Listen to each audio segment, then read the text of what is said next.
Bonjour à tous. Chers habitants de Meaux, je me tiens devant vous aujourd'hui pour rendre hommage à toutes les Françaises qui ont travaillé dur pendant cette terrible guerre. Je suis Victorine Lefranc.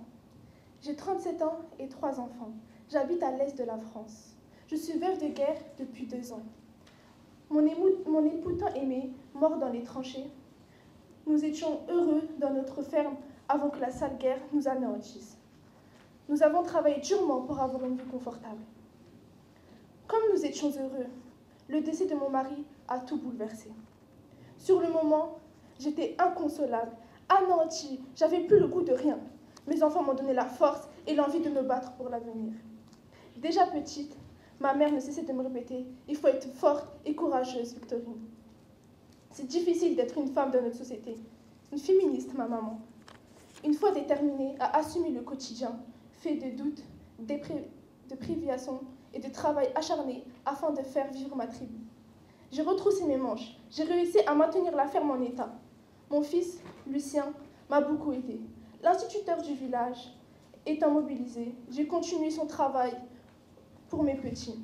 Oui, j'ai cette chance de savoir lire, écrire et compter. J'ai appris tout ce que je sais avec la charmante Augustine, chez qui je faisais régulièrement des ménages pour avoir plus de revenus.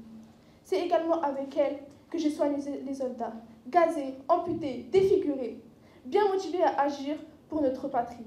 Durant cette guerre, je n'ai pas eu le temps de m'apitoyer sur mon sort. J'ai su faire face à la dure réalité. Mon petit réconfort était de me plonger, le soir, dans la lecture de livres ou de journaux, prêtés par Augustine. J'en ai appris des choses. J'ai pris conscience que notre société était régie par les hommes et que nous, les femmes, avons juste le droit de respirer et de nous taire et de faire ce que les hommes attendent de nous. Ces lectures furent un déclic. J'ai bien résolu à changer le cours des choses. Je me suis engagée dans la lutte pour obtenir le droit des votes des femmes. Nous, les femmes, avons été tellement fortes et efficaces tout le long de cette guerre. Infirmières, munitionnettes, conductrices de tram, agricultrices, nous avons été à la hauteur. Il est temps de dire stop. Nous avons prouvé que l'on pouvait compter sur nous. Nous ne devrions plus laisser entendre que nous sommes inférieurs. Si nous avons pu accomplir le travail des hommes pendant qu'ils combattaient pour la patrie, nous, les femmes, devons jouir des droits. À commencer par le droit de vote. Il n'est certainement pas plus compliqué de comprendre un discours politique et de mettre un butin dans une urne que de conduire des trams, ou de fabriquer des munitions, ou de soigner des grands blessés que nous l'avons fait pendant 4 longues et terribles années.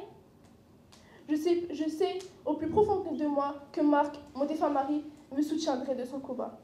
Nous les femmes, on a su prouver notre force, entendre notre voix et lutter pour exister. Merci de m'avoir écouté.